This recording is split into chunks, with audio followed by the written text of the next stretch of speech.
په دنه ورځې قیامتي چې په دې د پاس جانماز شي. دا مسله تاسو هم یاده کوئ، کتونکي دې هم یاده کړي. او دا مسله اکثره کورونو کې پیښیږي. هغه مسله دا ده، کارپیټ ته او د هغې د پاسه مثال ماشوم متیازې کړي تشې یا ډکې او د هغې د پاسه جانماز واچوي، په دنه ورځې قیامتي چې په دې د پاسه جانماز شي. خو تپوس ته ځه ښه خبره ده، تپوس یې کړی دی. نو وایي دا کارپیټ خو ګنده دی، ما پې جانماز واچولو، جانماز صفا دی، زما د دې جانماز د پاسه زما مونځ کېږي که نه کېږي. نو په مسله ځان پوه کوي. که چېرته دا ګندګي یا تشې متیازې یا ډکې متیازې چې کومې دي دا تازه وي او دومره حتی تازه وي چې تا پې دا جانماز واچولو، نو دا تشې متیازې یا ډکې متیازې، تش او دسماتې یا ډک او دسماتې، دا د دې جانماز نه راووتو. جانماز نه څه شو؟ جانماز نه څه شو؟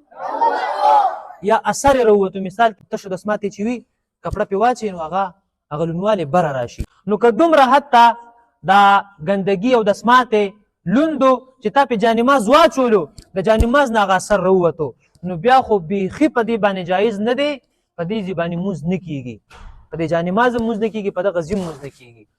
دویمه مسله داسې ده چې دا اودسماتې که ډک وي او که تش وي، دا اوچ شوی دی. څه شوی دی؟ اوچ شوی دی. او د دې اوچ شوي ځای باندې تا جانماز واچولو، نو بیا په دې باندې جایز ده. بیا څه ده؟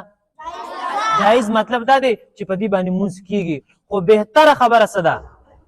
بهتره خبره دا ده په هغه لوند اودسماتې باندې خو بیخي نه کېږي چې مثال اودسماتې پروت وي تش، هغې باندې ته جانماز وچ، په هغې خو بیخي نه کېږي. خو د دې اوچ باره کې چې اودسماتې اوچ شوې وي، که ډک اودسماتې وي او که تش اودسماتې وي، مثال کارپیټ نه دی، بل ځای دی، عام ځای دی، صحیح ده، خو اودسماتې څه چل شوی دی؟ اوچ شوی دی. بهتره خبره دا ده چې په دې ځای باندې هم ونه شي، په بل ځای باندې ودرېږه، جانماز بل ځای کې خور کا. پوه شوې؟ نور ځینې قیامت دی چې ته دې ځای کې جانماز غواړې، خو بیا هم بالفرض بل ځای نشته دی، همدغه ځای دی. خو که لوند بیا خو پې بیخي نه کېږي او